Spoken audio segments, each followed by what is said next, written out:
വിറക് ശേഖരിക്കാൻ പോയ വീട്ടുകാരൻ കടുവയുടെ ആക്രമണത്തിൽ കൊല്ലപ്പെട്ടു.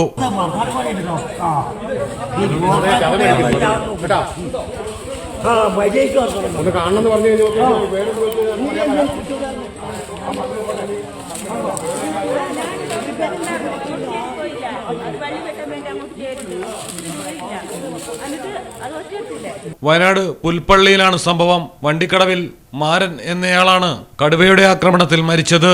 മാരനെ കടുവ ഉൾക്കാട്ടിലേക്ക് വലിച്ചിഴച്ച് കൊണ്ടുപോയെന്നാണ് പ്രദേശവാസികൾ പറയുന്നത്.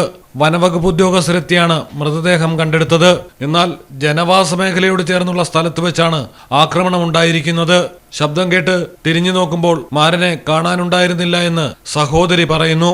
മാരന്റെ കഴുത്തിലാണ് കടുവയുടെ കടിയേറ്റിരിക്കുന്നത്. ജനവാസ മേഖലയിൽ നിന്ന് 500 മീറ്ററോളം ഉള്ളിൽ വെച്ചാണ് ആക്രമണം നടന്നിരിക്കുന്നത്.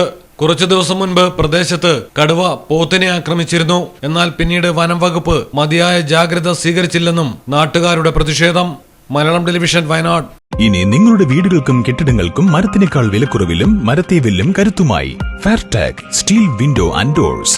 ഫെയർടെക്കിന്റെ മാത്രമായി പ്രത്യേകതകൾ: ഹൈ ക്വാളിറ്റി GA ഷീറ്റിൽ നിർമ്മിക്കുന്നവ, തിരഞ്ഞെടുക്കുവാൻ ആകർഷകമായ ഡിസൈനുകൾ, വിവിധങ്ങളായ അളവുകളിൽ ലഭ്യമാകുന്നു. ഏതു കാലാവസ്ഥയെയും അതിജീവിക്കുന്നു. ഫ്രെയിമുകൾക്ക് അധിക ചെലവുകളില്ല. ഫിറ്റ് ചെയ്യാൻ വളരെ എളുപ്പം. ഇനി ഫെയർടെക് പ്രൊഡക്റ്റുകൾ ഉപയോഗിക്കൂ. സമയവും സമ്പത്തും ലാഭിക്കൂ. ഫെയർടെക് സ്റ്റീൽ വിൻഡോ ആൻഡ് ഡോർസ്.